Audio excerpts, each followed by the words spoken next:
Hello साथियों, कैसे हो? स्वस्थ हो, मस्त हो? इसी आशा और विश्वास के साथ एक और सेशन में सभी कॉमर्स विद्यार्थियों का हार्दिक स्वागत और अभिनंदन। साथियों, अपन चर्चा कर रहे हैं ग्रेड फर्स्ट कॉमर्स और पेपर सेकंड। पेपर सेकंड में अभी अपन ने अकाउंटेंसी के जो स्टार्ट के जो टॉपिक है, फंडामेंटल्स ऑफ अकाउंट्स है, उससे रिलेटेड जो जो टॉपिक है उन पे अपन लगातार चर्चा कर रहे हैं। अभी आज का जो सेशन है वो कुछ और जो तलपट से रिलेटेड है, साथ में अशुद्धियों में सुधार है। पिछले सेशन में अपन ने देखा था कि कौन सी अशुद्धियां हैं जो तलपट को प्रभावित नहीं करती है। उसमें जैसे आपके हिसाब की अशुद्धि था, क्षतिपूरक अशुद्धि था, सैद्धांतिक अशुद्धि था, भूल की अशुद्धि था। तो इस तरीके के जो क्वेश्चन है वो बोर्ड जो आपका चयन बोर्ड है या आपका आरपीएससी है वो विशेष रूप से पूछता है, क्योंकि अशुद्धि का सुधार वो एक महत्वपूर्ण टॉपिक है आपके कंपटीशन एग्जाम से रिलेटेड। हर बार इसमें से क्वेश्चन है वो पुटअप होता है, तो अपने को थोड़ा सा इसको धैर्य के साथ और थोड़ा सा गंभीर होकर पढ़ना है। अगर ये चीज़ अपन कर लेंगे तो निश्चित रूप से जो अपना टारगेट RES है वो कंप्लीट हो जाएगा। साथियों, कॉमर्स की 340 पोस्ट हैं और कॉमर्स के लिए मेरे हिसाब से इतनी पोस्ट है वो सफिशिएंट है। अगर ज़्यादा होती है तो बहुत बढ़िया बात, मैं ये नहीं कहता हूँ, लेकिन वो जो बच्चे तैयारी करते हैं ना, उनके मन में एक होता है कि भाई थोड़ी पोस्ट है, थोड़ी पोस्ट है। लेकिन साथियों, फर्स्ट ग्रेड की इतनी पोस्ट है वो आप तैयारी करने लायक है। देखो, सिलेक्शन तो 340 का होगा और हम तो ये चाहते प्रयास भी कर रहे हैं। और जो आपका वित्त विभाग है उनके पास ये कहते हैं कि अभ्यर्थना भी भेज दी गई है, पोस्ट बढ़ सकती है, पर कॉमर्स में कितनी बढ़ सकती है ये थोड़ा सा आइडिया नहीं है। मेरे को ये लगता है जहाँ तक बढ़ेगी अदर सब्जेक्ट में बढ़ेगी, कॉमर्स में बहुत ज़्यादा फर्क नहीं पड़ेगा। लेकिन फिर भी अगर बढ़ती है तो अपने लिए तो फायदे की बात है कि भाई और साथी लग जाएंगी, और बढ़नी भी चाहिए। अगर बढ़ती है तो निश्चित रूप से और साथियों को भी फायदा होता है। लेकिन देखो, मैं कॉमर्स का व्याख्याता हूं और मैं खुद इस बात को महसूस कर रहा हूं कि कॉमर्स में जो विद्यार्थी हैं वो लगातार कम होते जा रहे हैं। आर्ट में मिल जाएंगे आपको, साइंस में मिल जाएंगे, लेकिन कॉमर्स में धीरे धीरे कम हो रहे हैं। तो सरकार भी इस बात पे विशेष रहती है कि भाई जब स्टूडेंट ही नहीं है तो वहाँ पर लेक्चर की क्या आवश्यकता। अपने को इस प्रकार का प्रयास करना चाहिए कि कॉमर्स है वो एक तो 9th से स्टार्ट हो और साथ में इसमें कुछ प्रैक्टिकल ऐड किया जाए। जैसे आपके फिजिक्स में होते हैं, केमिस्ट्री में होते हैं, आपके बायोलॉजी में होते हैं, ज्योग्राफी में होते हैं, होम साइंस में होते हैं, ड्राइंग में होते हैं, उस तरीके से कॉमर्स में भी एक प्रैक्टिकल चीज़ है वो ऐड की जाए और उसके नंबर ऐड हो तो छात्रों का रुझान बढ़ सकता है। और साथ में कुछ गवर्नमेंट जॉब ऐसी हो जिसमें सिर्फ कॉमर्स को प्रिफेयर किया जाए, वो अगर ऐड सरकार करती है तो कॉमर्स के विद्यार्थियों को विशेष फायदा हो सकता है। जैसे जूनियर अकाउंटेंट है तो वो सिर्फ और सिर्फ कॉमर्स की होनी चाहिए, उसमें आर्ट और साइंस वालों को इसमें इंक्लूड नहीं करना चाहिए। लेकिन देखो, सरकार की मनसा है, सरकार जो भी सोचती है वो उस हिसाब से करती भी है, तो वो वैसे कोई इश्यू नहीं है। लेकिन फिर भी देखो, सभी साथी वो तैयारी कर रहे हैं, तो तैयारी कर रहे हैं तो इसका मतलब अपन आज के इस सेशन में कुछ और महत्वपूर्ण पॉइंट्स है उस पर अपन चर्चा करेंगे, जिसमें आपका है अशुद्धि का सुधार। अब देखो, अशुद्धि के सुधार में क्या क्या, कल अपन ने बात कर ली थी ऐसी अशुद्धियां जो तलपट को प्रभावित नहीं करती हैं।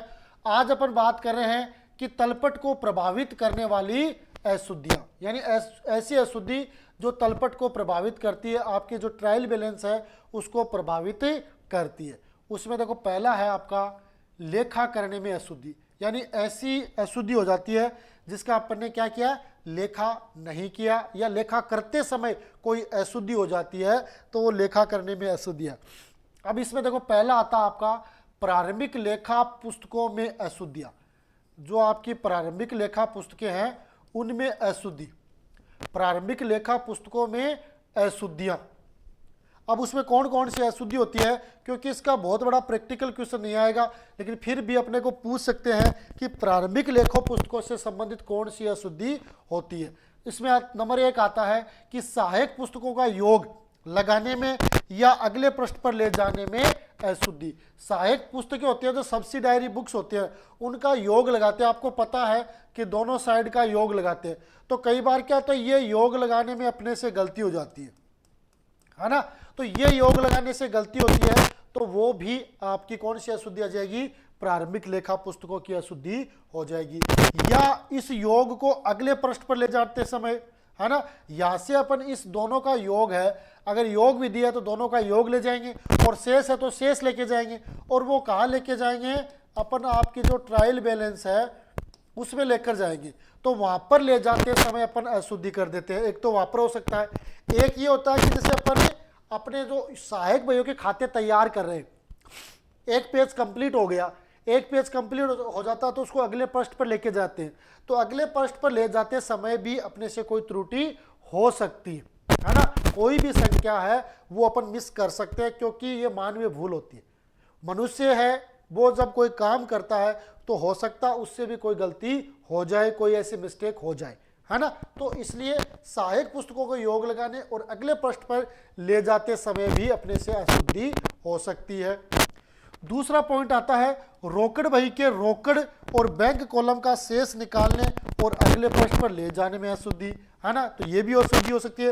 रोकड़ बही का अपन रोकड़ बही का दोनों साइड डेबिट और क्रेडिट दोनों साइड का योग कर लेते हैं, और योग करने के बाद उनका एक तो बैलेंस निकालते हैं, है ना, तो वो लगभग क्या बैलेंस होता है, हमेशा क्या बैलेंस होगा, उसका डेबिट बैलेंस ही होगा, है ना। लेकिन और साथ में बैंक कॉलम का भी अपन शेष निकालते हैं, तो उस शेष को निकालते समय भी अपने से कोई ऐसी अशुद्धि हो सकती है ना, ऐसी अशुद्धि हो सकती है। तो ये अशुद्धि भी आपकी तलपट को प्रभावित करती है, और ये प्रारंभिक लेखा की पुस्तक, है ना। साथ में इनका शेष निकाले और अगले पृष्ठ पर ले जाने में अशुद्धि, एक पेज से दूसरे पेज पर अपन इसको फॉरवर्ड करते हैं, बैलेंस को लेके जाते हैं। आपने बाकायदा ये काम किया है, 11वीं 12वीं में आपने जब पढ़ा था तो ये सारी चीज उस समय थी, और उसके अनुसार ही आपने काम किया, है ना। तो ये सारी चीजें वहां पर अशुद्धि हो सकती है। 3 नंबर, रोकड़ बही में विपरीत प्रविष्टि पूर्ण नहीं होना। विपरीत प्रविष्टि जानते हो ना, कॉन्ट्रा एंट्री होती है ना, कि भाई अपन ने बैंक से पैसे निकाले तो क्या हो जाएगा, कैश अकाउंट या टू बैंक, और बैंक में जमा करवाए तो बैंक अकाउंट या टू कैश। तो ये एंट्री कौन सी होती है, ये कॉन्ट्रा एंट्री होती है, आपकी कौन सी है, विपरीत प्रविष्टि मानी जाती है ना। तो ये आपकी रोकड़ बही में जब ये प्रविष्टि करते हैं तो कई बार हो सकता है इस पे भी अपनी मिस्टेक हो जाए, है ना, क्योंकि कैश बुक का मैटर है और कॉन्ट्रा एंट्री अपन करते हैं, तो वहां पर अपने को थोड़ी सी सावधानी रखनी पड़ती है। लेकिन अभी ये कौन सी है, ये लेखा करने में अशुद्धि है, जो प्रारंभिक लेखा पुस्तकों की अशुद्धियों में माना जाता है, और ये अशुद्धि है वो भी आपके तलपट को क्या करती है, प्रभावित करती है, ठीक है। तो ये अशुद्धि क्या करेगी, तलपट को प्रभावित करेगी, तो लेखा करने में अशुद्धि, ठीक है साथियों। आगे बढ़े आगे, ये सारी चीज क्लियर है। इनको बस अपने को 1-2 बार पढ़ना, इनका वैसे कोई प्रैक्टिकल क्वेश्चन नहीं आता, थ्योरेटिकल चीज पूछी जाती है, तो इसलिए अपने को ध्यान में रखना है कि ये प्रारंभिक लेखा पुस्तकें होती हैं और इनमें ये अशुद्धि हो सकती है, ठीक है। आगे देखते हैं, दूसरा पक्ष आता है आपका, भाई अपन ने प्रारंभिक, सबसे पहले अपनी क्या होती है, प्रारंभिक लेखा ही तो पुस्तकें होती है ना, प्रारंभिक, है ना, तो प्रारंभिक लेखों में यहाँ पर अपनी ये अशुद्धि हो सकती है। उसके बाद अपन क्या करते हैं, खाता बही, यानी अपन लेजर तैयार करते हैं, तो खाता बही संबंधित अशुद्धियां, लेजर से रिलेटेड भी आपकी कोई अशुद्धि हो सकती है। लेजर यानी आपने जो सहायक बहिया और जो प्रारंभिक प्रविष्टियां की है, उन प्रविष्टियों के सहायता से अपन क्या करते हैं, लेजर तैयार करते हैं। प्रत्येक व्यक्ति का अलग अलग खाता अपन तैयार करते हैं, जैसे राम का अलग हो जाएगा, मोहन, सोवन, दिनेश, आपका सेल्स है, परचेज है, सेल्स रिटर्न है, परचेज रिटर्न है, ड्राइंग है, कैपिटल है ना, इंटरेस्ट है, ये सारे के सारे हैं, वो सब के अलग अलग कॉलम है, अलग अलग खाते वो तैयार हो जाते हैं। तो वहां पर खाता बही में भी अपन अशुद्धि कर सकते हैं, तो ये भी अशुद्धियां वो तलपट को प्रभावित करेगी। इसमें देखो पहली कौन सी है कि किसी व्यवहार के दोनों पक्षों में से एक पक्ष में खतौनी नहीं करना, है ना। अगर दोनों ही पक्षों में नहीं करेंगे तो वो प्रभावित नहीं करेगी, लेकिन अगर एक पक्ष में अपन खतौनी करते रहे, एक में नहीं करते हैं, तो वो आपकी क्या करेगी, तलपट को प्रभावित करेगी। तो ये मेरी बात समझिए कि किसी व्यवहार के दोनों पक्षों में एक पक्ष में खतौनी नहीं करना। जैसे अपन ने कर दी, अपन ने राम को माल बेचा, तो अपन ने एंट्री क्या कर दी, Ram's account DR to sales account, ये प्रविष्टि कर दी। अब इसकी खतौनी राम की तो अपन ने कर दी, लेकिन सेल्स की खतौनी करना भूल गए अपन, क्या हो गया, भूल गए। तो सेल्स की खतौनी करना भूल गए तो ये एक पक्ष की खतौनी नहीं हुई, तो ये भी तलपट को प्रभावित करती है। ठीक है साथियों। दूसरी आती है व्यवहार के दोनों पक्षों में से एक पक्ष में गलत राशि से लिखना। व्यवहार के दोनों पक्ष है, उसमें अपन ने एक पक्ष में क्या कर दिया, सही राशि लिख दी और दूसरे में गलत राशि। जैसे राम है, यही प्रविष्टि है राम अकाउंट या टू 5000 है ना। अब अपन ने खतौनी कर दी थी तो राम के खाते में तो अपन ने पूरी एंट्री कर दी 5000 से, जबकि टू सेल्स में बाई राम है वो अपन ने क्या कर दिया 500 रुपए से कर दिया, है ना। तो ये हो जाती है कि दोनों पक्षों में से एक पक्ष में गलत राशि से लिखना।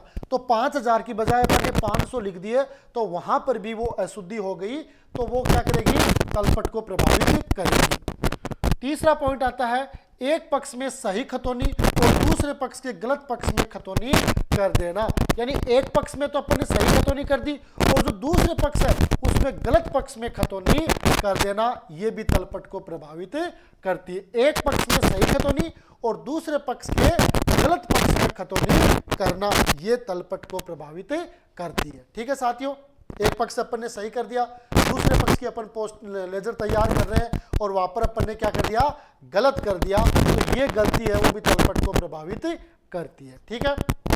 चौथा पॉइंट आता है एक पक्ष में भूलवश 2 बार खतौनी करना।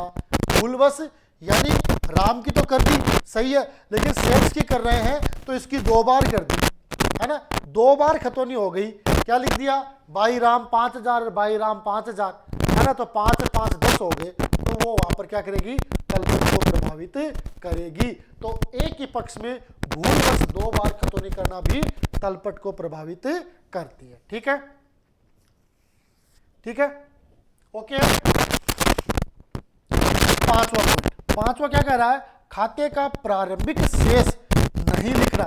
जो खाते का ओपनिंग बैलेंस है वो नहीं लिखना और शेष निकालने में त्रुटि करना। पहले तो अपने क्या किया कि भाई हो सकता है अपने से त्रुटि हो गई, अपने प्रारंभिक शेष नहीं लिखा हो, लेकिन मान लो प्रारंभिक शेष लिख दिया अपन ने सही से और बाद में शेष निकालने में त्रुटि हो जाती है। बैलेंस निकालते हैं ना, टू बैलेंस सीडी या बाई बैलेंस सीडी जो भी है वो शेष निकालते हैं, तो वहां पर भी अपने से त्रुटि हो सकती है। तो दोनों कंडीशन में भी अपने को क्या होता है, नुकसान होता है और तलपट का मिलान है वो नहीं होता है। और साथ में अगले पृष्ठ पर ले जाने में भी गलती कर देना। तीनों ऑप्शन बनते हैं, आपने प्रारंभिक शेष नहीं सही नहीं लिखा है, आगे की गलती कर दी, या शेष निकालने में कोई त्रुटि कर दी, या अपन ने प्रारंभिक शेष और शेष निकालने में तो कोई गलती नहीं की लेकिन अगले प्रश्न पर ले जाते समय कोई गलती कर दी, है ना। तो ये भी क्या करती है, आपके तलपट को प्रभावित करती है। तो ये आपका खाता बही से संबंधित अशुद्धियां जो तलपट को प्रभावित करती है।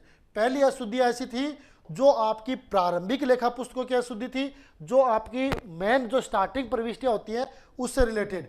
दूसरी, जब स्टार्टिंग प्रविष्टियों के बाद, प्रारंभिक पुष्टियों के बाद अपन खाता बही तैयार करते हैं, लेजर तैयार करते हैं, तो वहां पर भी इस तरीके की 5 तरीके की अपने से गलतियां हो सकती है जो तलपट को प्रभावित क्या करेंगी, तलपट को प्रभावित करेंगी, है ना। तलपट का बैलेंस नहीं मिलेगा, ये अपने को ध्यान में रखना है ना। तो ये 5 अशुद्धियां ऐसी है जो तलपट को प्रभावित करती है। ठीक है। जो तलपट को प्रभावित नहीं करती है उसकी चर्चा मैंने इससे पहले वाली जो क्लास हुई थी उसमें मैंने आपको बता दिया था कि हिसाब की अशुद्धि है, भूल की अशुद्धि है, सिद्धांतिक अशुद्धि है ना, क्षतिपूरक अशुद्धि है। ये ऐसी अशुद्धियां जो तलपट को प्रभावित नहीं करती है, लेकिन ये अशुद्धियां हैं वो तलपट को प्रभावित करती हैं और करेंगी। ठीक है साथियों, क्लियर हो गया। इनको अपने को ध्यान में रखना, बाकी सारी चीज आपकी पढ़ी हुई है, मैं तो सिर्फ एक जरिया हूं, माध्यम हूं, सिर्फ आपको समझाने का, थोड़ा गाइड करने का, बस इतना सा हूं। बाकी आपकी सारी चीज पढ़ी हुई है, आप पढ़ भी रहे हो और पढ़ते रहो, जब तक एग्जाम नहीं हो जाती तब तक लगे रहो, है ना। तब जब तक लगे रहो तब तक आपका सिलेक्शन नहीं हो जाएगा, है ना। इसलिए आपको मेहनत करनी है, लगातार जुड़े रहो और फुल मनोयोग से तैयारियों में जुटो। आधा पढ़ना है ना वो काम मत रखो कि ठीक है भाई आज 1 घंटा पढ़ लिया, कल आधे घंटे, फिर 2 घंटे, ये ऐसा नहीं। रूटीन रखो, अपने को 2 घंटे 5 घंटे पढ़ना है तो पढ़ना है ना। ठीक है, हो गया 3 नंबर।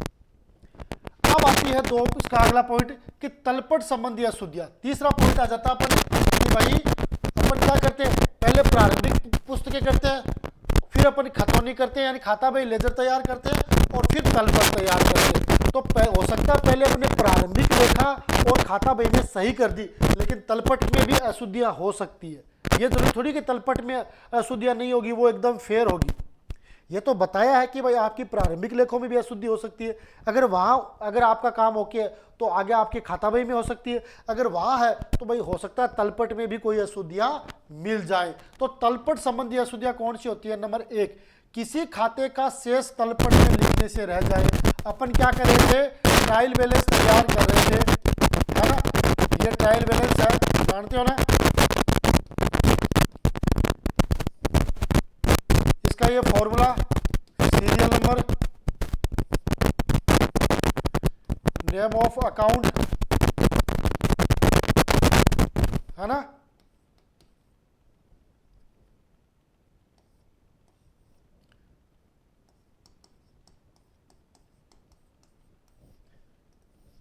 ये ऐसे बताया। अब इसमें क्या लिखने से रह जाना, अपने यहाँ क्या लिखने से रह गया, जल्दबाजी में एक अकाउंट अपन ने छोड़ दिया, है ना? एक अकाउंट छोड़ दिया और वो अकाउंट छोड़ते ही क्या होगा? खातों का शेष है वो नहीं मिलेगा। तो खाते का शेष है वो तलपट में लिखने से रह जाता है, तो वो तलपट संबंधी अशुद्धि होती है।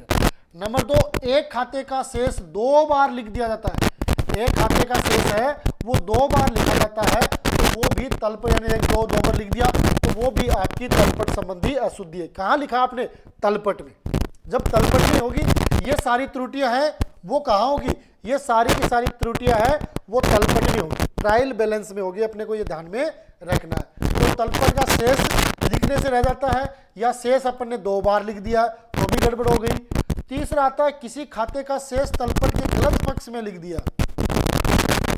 क्या है? किसी खाते का जो बैलेंस है वो अपने क्या कर दिया? तलपट के गलत पक्ष में लिख दिया है। तो तलपट के गलत पक्ष में भी अपन कोई एंट्री करते हैं तो वो भी आपके क्या करती है? तलपट को प्रभावित करती है। 4 नंबर आता है खाते की राशि गलत लिखना। खाते की राशि अपने को लिखनी थी 8,979, है ना? 8,979 अपन ने क्या लिख दिया? 8,779, है ना? 79 तो अपने आ रहा है, 900 700 हो गया, अपने ध्यान नहीं दिया, 79 दिमाग में आ गया। कई बार 79 और 69 में समझ में नहीं आता तो वहां पर मिस्टेक कर देते हैं। तो खाते की राशि है वो गलत लिखना है, वो भी तलपट संबंधी अशुद्धियां तलपट को प्रभावित करती है। ठीक है। 5वां पॉइंट है अंतिम स्टॉक को तलपट में लिख दिया हो या जबकि नहीं लिखना हो, है ना? कई बार क्या होता है जो अंतिम स्टॉक है वो तलपट में आपने लिख दिया हो जबकि उसे नहीं लिखना था। क्यों? क्योंकि आपका जो स्टॉक है वो पहले से समायोजित किया जा चुका है, यानी क्रय में समायोजित किया जा चुका है, तो उसे तलपट में नहीं लिखा जाए। तो ऐसी कंडीशन में भी क्या होता है? तलपट है वो प्रभावित होती है और तलपट का मिलान नहीं होता है। तो ये कुल मिला के 5 आपकी तलपट से संबंधित अशुद्धियां हैं जो आपके तलपट को प्रभावित करती है। शेष रह जाता है, 2 बार लिखता है गलत पक्ष में गलत राशि से, या अंतिम स्टॉक का विवरण लिख दिया जो नहीं लिखना था। तो इस तरीके से ये हो गई आपकी तलपट संबंधी अशुद्धियां। ठीक है, यहां तक क्लियर है? देखो वैसे अपन अकाउंट से कोई बात नहीं कर रहे, है ना? अपन सिर्फ और सिर्फ जो भी अपनी 25-30 मिनट की क्लास होती है, क्लास को अपन बना सकते हैं, लेकिन जब लगातार अपने साथ साथी जुड़ जाएंगे जो कॉमर्स में फर्स्ट ग्रेड सेकंड पेपर की तैयारी कर रहे हैं, और साथ में ऐसे और विद्यार्थी जो गवर्नमेंट जॉब की तैयारी कर रहे हैं, उनको भी हम लगातार अपडेट करते रहते हैं। जो भी नई नोटिफिकेशन आती हैं उनको भी शेयर करते हैं ताकि वो भी मोटिवेट हो और तैयारियों में जुटे, है ना? लेकिन अभी साथ में क्योंकि विशेष रूप से कॉमर्स के रिलेटेड है, तो कॉमर्स की फर्स्ट ग्रेड की 340 पोस्ट है, खूब पोस्ट है, तो उनके लिए अपन ने ये पेपर सेकंड की तैयारी उन विद्यार्थियों को करवा रहे हैं जो पेपर सेकंड और कॉमर्स की तैयारी कर रहे हैं। ठीक है, आगे बढ़ते हैं। आगे आता है आपके पक्ष के आधार पर अशुद्धि के प्रकार।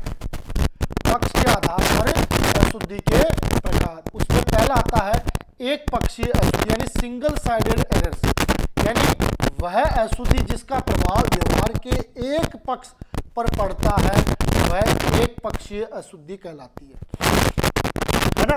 वह अशुद्धि जिसका प्रभाव व्यवहार के एक पक्ष पर पड़ता है वो आपकी एक पक्षीय अशुद्धि कहलाती है। जैसे कमीशन प्राप्त 400 रुपये, तो कमीशन प्राप्त हुआ तो एंट्री क्या करेंगे? कमीशन प्राप्त होगा तो एंट्री क्या करेंगे? कैश अकाउंट DR टू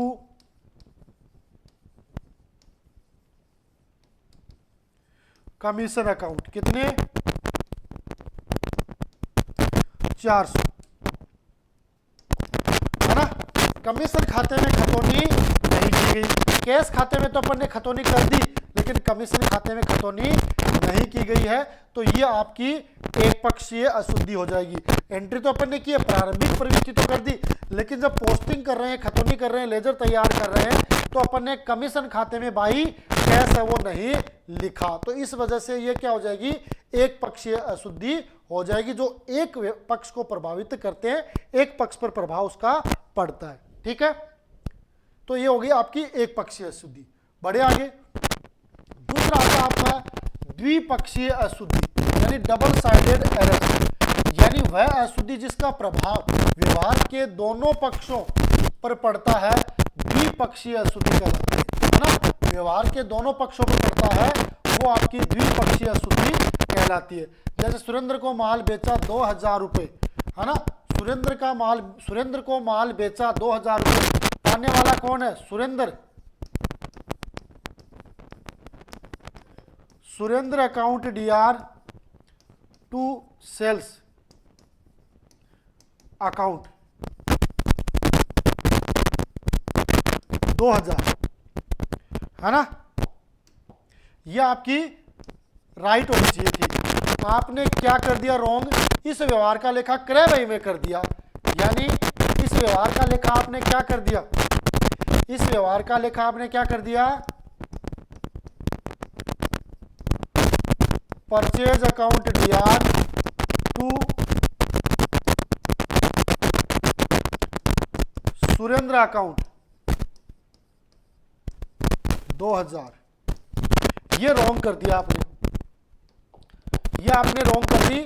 आपको करनी थी Surendra account DR to sales 2000, आपने इसका लेखा क्रय व्यय में कर दिया, यानी purchase account DR to Surendra कर दिया। अब इसको कि ये क्या होगी, द्विपक्षीय होगी, दोनों पक्ष वो प्रभावित हो गए, क्योंकि सुरेंद्र भी गलत है और परचेज भी गलत है, क्योंकि सुरेंद्र तो डेबिट होना चाहिए था वो क्रेडिट कर दिया, और परचेज कुछ भी नहीं होना चाहिए था वो डेबिट कर दिया, सेल्स क्रेडिट होना चाहिए था वो किया नहीं। तो इसके जो सुधार की एंट्री है, जो रेक्टिफिकेशन है वो क्या होगी, है ना, तो वो क्या होगी कि सुरेंद्र अकाउंट DR,